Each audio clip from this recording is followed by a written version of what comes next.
আসসালামু আলাইকুম, আমি আবু হাসান রাকিব। আমাদের হিসাব বিজ্ঞানের ফেড ব্যাচে ধারাবাহিক ক্লাস চলতেছে। আজকে আমরা লেকচার 3 নিয়ে আলোচনা করব। লেকচার 1 এ আমাদের আলোচনা ছিল সমচ্ছেদ বিন্দুর যতগুলো ওই সূত্র ছিল, আমরা এগুলো কি ডিটেইলস আলোচনা করছি।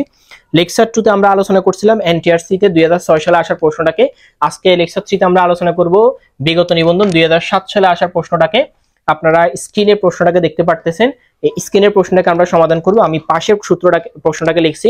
আমাদের এই প্রশ্নটাতে কি আছে দেখেন, ইমরান কোংকি লিমিটেডের নিরাপত্তা প্রান্ত দেওয়া আছে 40%। তাহলে অঙ্কটা হচ্ছে ইমরান কোং লিমিটেডের নিরাপত্তা প্রান্ত দেওয়া আছে 40%, পিবি অনুপাত দেওয়া আছে 50%, প্রফিট ভলিউম রেশিও দেওয়া আছে আপনার কত পার্সেন্ট, 50%। এখন আসেন পিবি অনুপাত মানে কি? পিবি অনুপাত মানে হচ্ছে দত্তাংশ অনুপাত। বুঝেন, যেটাই পিবি অনুপাত সেটাই দত্তাংশ অনুপাত বা অনুদান প্রান্ত অনুপাত। এই কথাগুলো এক।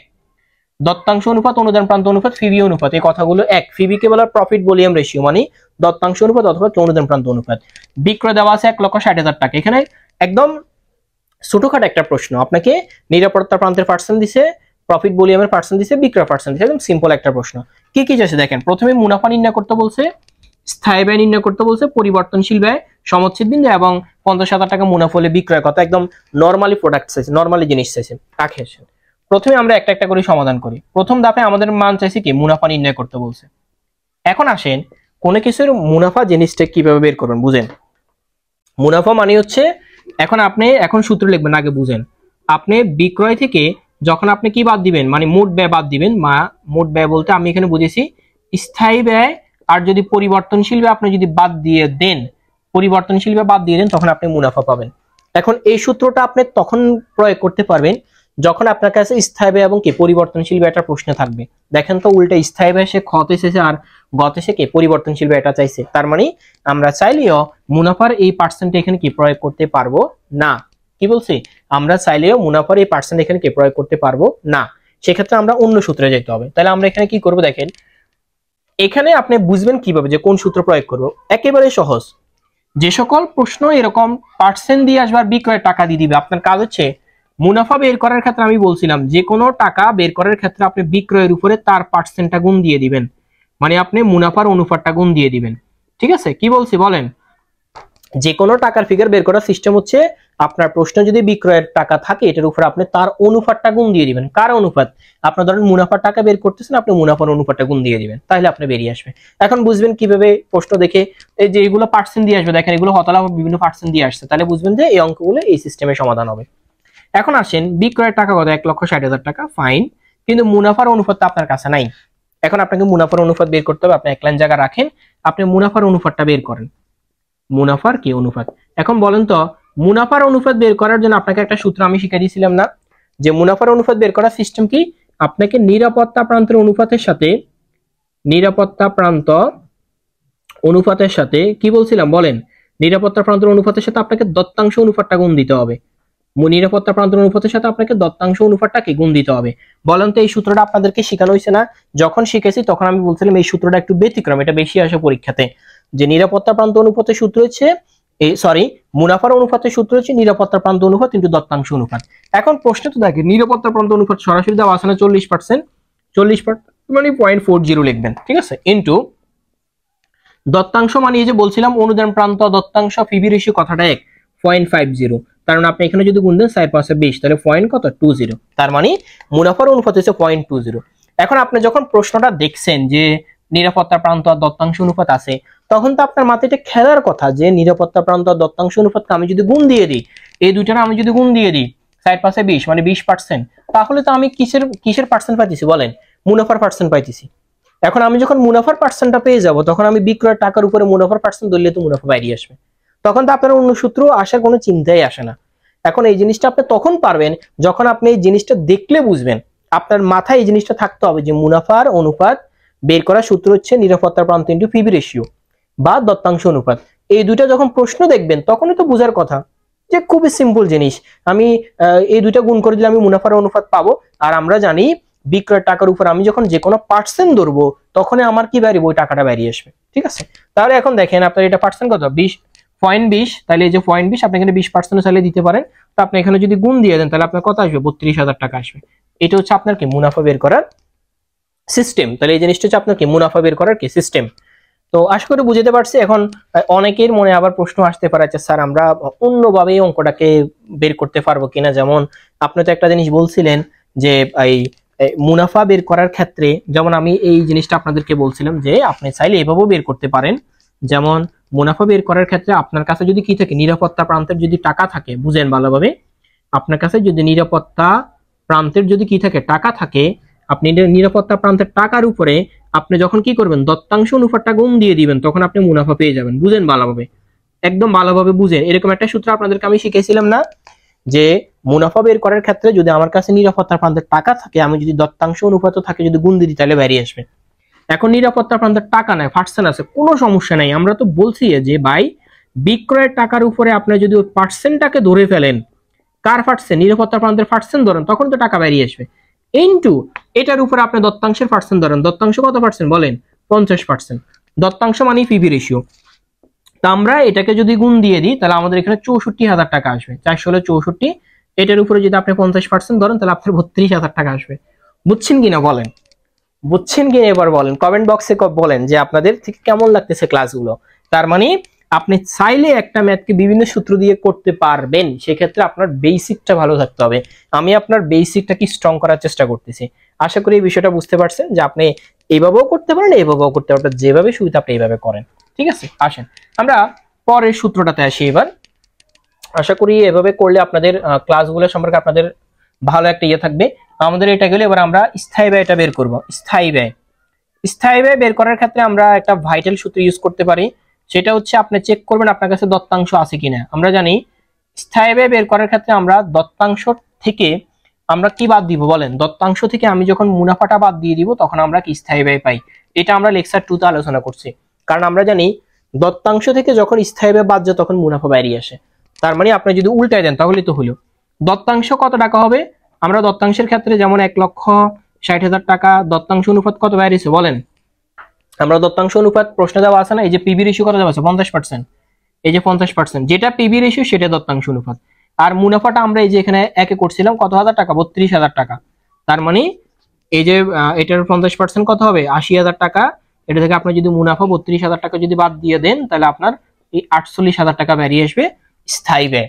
বলেন তো সহজ, সহজ লাগতেছে কিনা এটা বলেন, যে সহজ লাগতেছে না বিষয়টা, এটা একেবারে সহজ একটা জিনিস।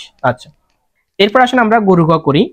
গরুগ তো আমাদের কাছে কি এসেছে বলেন, পরিবর্তনশীল ব্যয় এসেছে। আচ্ছা ফাইন, আমরা পরিবর্তনশীল ব্যয় বের করি, এটা আরো সহজ। পরিবর্তনশীল ব্যয়, দেখেন পরিবর্তনশীল ব্যয় কিভাবে বের করবেন। আমি আপনাদেরকে যখন ওই যে একটা চার্ট শিখেছিলাম মনে আছে, বুঝেন আগে ভালোভাবে, আমি আপনাদেরকে বলছিলাম না বিক্রয় থেকে, মানে বিক্রয়ের যে টাকাটা আছে এটা থেকে যখন আপনি পরিবর্তনশীল ব্যয় বাদ দিয়ে দিবেন, বুঝেন আগে আগে টপিকটা বুঝেন। বিক্রয় থেকে যখন আপনি পরিবর্তনশীল ব্যয়ের টাকাটা যখন বাদ দিয়ে দিবেন তখন আপনি এখানে যে টাকার ফিগারটা পাবেন এটাকে বলা হয় কি দত্তাংশ। বুঝেন এটাকে কি বলা হয়, দত্তাংশ। এখন আপনার কাছে বিক্রয়ের টাকা প্রশ্নে দেওয়া আছে কিনা দেখেন তো, আছে না 1,60,000 টাকা, ফাইন আছে। তারপর আপনার কাছে দত্তাংশের টাকা দেওয়া আছে কিনা দেখেন তো, এই যে দত্তাংশ আমরা বের করছি না 80,000 টাকা, 80,000 টাকা। এখন পরিবর্তনশীল ব্যয় কত হবে বলেন, আপনি 1,60,000 টাকা থেকে 80,000 টাকা যখন বাদ দিয়ে দিবেন তখন তো এখানে 80,000 টাকা মানে এটাই পরিবর্তনশীল ব্যয়। ঠিক আছে, আর আরেকটা জিনিস মনে রাখবেন, আরেকটা জিনিস মনে রাখবেন, বিক্রয় সবসময় 100% থাকে। ঠিক আছে, এখন দত্তাংশের পার্সেন্ট কত 50%, দত্তাংশ মানে পিবি রেশিওর পার্সেন্ট কত 50%। এখন দেখেন তো বিক্রয় 100% থেকে কত পার্সেন্ট বাদ দিলে আপনি 50% পাবেন, অবশ্যই পরিবর্তনশীল বা 50% বাদ দিলে হয়ে যাবে। তাহলে আপনি যখন বিক্রয়ের টাকা বের করবেন আপনার এখানে কাজটা কি বলেন, এই পরিবর্তনশীল বা টাকা বের করবেন তখন আপনাকে কি করতে হবে, বিক্রয় থেকে আপনি ওই যে দত্তাংশের টাকাটা বাদ দিয়ে দিবেন, মানে বিক্রয় বিয়োগ কি দত্তাংশ। তাহলে আপনার বিক্রয় কত বলেন, বিক্রয় হচ্ছে কত 1,60,000 টাকা ইন্টু দত্তাংশ কত পার্সেন্ট দেওয়া আছে, এই দত্তাংশ কত টাকা দেওয়া আছে 80,000 টাকা, এই যে 80,000 টাকা, এটা ইন্টু হবে না স্যার, এটা বিয়োগ হবে। তাহলে আপনার এই 80,000 টাকাটাই হচ্ছে কি পরিবর্তনশীল ব্যয়। মনে রাখবেন আপনি যখন বিক্রয় থেকে আপনি যখন পরিবর্তনশীল ব্যয় বাদ দিবেন আপনি দত্তাংশ পাবেন। এখন কোন একটা প্রশ্নে বিক্রয় তো আমরা জানি 100% আছে, তাহলে দত্তাংশ কত পার্সেন্টে দেওয়া আছে 50%, তাহলে আপনার পরিবর্তনশীল ব্যয়টা 100% পরিবর্তনশীল ব্যয় হবে, এই 50% হবে। কারণ আপনি বিক্রয়ের 100% থেকে আপনি যখন পরিবর্তনশীল ব্যয়ের পার্সেন্টটা বাদ দিবেন তখন দত্তাংশের 50% মিলতে হবে। তাহলে এই অঙ্কে যদি দত্তাংশ যদি 60% হইতো তাহলে আপনার পরিবর্তনশীল ব্যয়টা 40% হইতো। এখন আপনি আরেক বাবদে বের করতে পারেন পরিবর্তনশীল ব্যয় কেমনে বের করবেন। মনে করেন আপনার বিক্রয়ের টাকা দেওয়া আছে কত 1,60,000 টাকা, এখন আপনি কি করছেন, আপনার দত্তাংশ পার্সেন্ট কত 50%, তাহলে আপনার পরিবর্তনশীল ব্যয় পার্সেন্ট কত হবে 50% হবে, তাহলে এই যে 80,000 টাকা হইব। আপনার দত্তাংশ এই পিবি রেশিও যদি আপনার 60% হইতো তাহলে আপনার পরিবর্তনশীল ব্যয় কত পার্সেন্ট হইতো বলেন 40% হইতো। আপনার পিবি রেশিও যদি আপনার কত 30% হয়, ঠিক আছে, তাহলে আপনার পরিবর্তনশীল ব্যয় পার্সেন্ট কত হবে 70%। সিম্পল জিনিস বলেন, এইভাবে বুঝলে আর আটকেবার তো কোনো চান্স থাকার কথা না। আচ্ছা আসেন আমাদের 3টা প্রশ্ন গেল, এবার আমরা পরেরটা নিয়ে একটু আলোচনা করি। যেমন গোড়ার গতে আসি। আচ্ছা গোড়ার গতে কি বলছে আমরা একটু দেখি। সমচ্ছেদ বিন্দু চাইছে, ওকে ফাইন, এটা আরো সহজ জিনিস। এবার আমরা আলোচনা করব সমচ্ছেদ বিন্দু নিয়ে। দিলাম সমচ্ছেদ বিন্দু। সমচ্ছেদ বিন্দুর একক বের হবে না এইসব অঙ্কে, সমচ্ছেদ বিন্দুর টাকা বের হবে। কোন অঙ্কে একক বের হবে সেটা যখন অঙ্ক দেখবো তখন আমি বলে দিব। সমচ্ছেদ বিন্দুর ক্ষেত্রে আমরা আগেই বলছিলাম আপনার কাছে যদি স্থির ব্যয় থাকে, আপনার কাছে যদি স্থির ব্যয় থাকে আর যদি দত্তাংশ অনুপাত থাকে, আপনার কাজ হচ্ছে ওই সূত্রটা প্রয়োগ করা। উপর স্থির ব্যয় নিচে দত্তাংশ কি অনুপাত। কি বলছে এটা আমরা লেকচার 2 তে আলোচনা করছি। যখন আপনার কাছে স্থির ব্যয় থাকবে আর যদি দত্তাংশ অনুপাতটা প্রশ্নে থাকে, আপনি এই সূত্রটা প্রয়োগ করে দিলে কি বেরিয়ে আসবে। এটা একদম সবথেকে কমন একটা প্রশ্ন। স্থির ব্যয় আমরা যে রিকোয়ার্ড 2 তে পাইছি, কত হাজার টাকা পাইছিলাম স্থির ব্যয় 48,000 টাকা স্থির ব্যয় আমরা পাইছিলাম। রিকোয়ার্ড 2 তে আমরা 48,000 টাকা স্থির ব্যয় পাইছি। আর দত্তাংশ অনুপাত মানে পিবি অনুপাত 0.50, 50% না, তাহলে 48,000 কে আপনি যদি এই 50,000 দ্বারা যদি 50% দ্বারা যদি ভাগ করে দেন তাহলে অবশ্যই ডাবল হয়ে যাবে, মানে 96,000 টাকা হয়ে যাবে। এটাই হচ্ছে কি সমচ্ছেদ বিন্দু, ঠিক আছে। এখন অনেকের মনে আবার প্রশ্ন আসতে পারে, আচ্ছা স্যার সমচ্ছেদ বিন্দুর আরেকটা সূত্র প্রয়োগ করা যায় কিনা। মামুর ব্যাটারে ধরেন যাবে, আমরা নিরাপত্তা প্রান্তের একটা সূত্র করছিলাম, মনে আছে? নিরাপত্তা প্রান্তের একটা সূত্র করছিলাম না? নিরাপত্তা প্রান্ত সমান কি বুঝেন, বিক্রয় বিয়োগ কি সমচ্ছেদ বিন্দু, বুঝেন ভালোভাবে। নিরাপত্তা প্রান্তের একটা সূত্র করছিলাম না আমরা, বিক্রয় বিয়োগ কি সমচ্ছেদ বিন্দু, ঠিক আছে। এখন আপনি সমচ্ছেদ বিন্দু বের করবেন, মানে আপনি এর মান বের করবেন।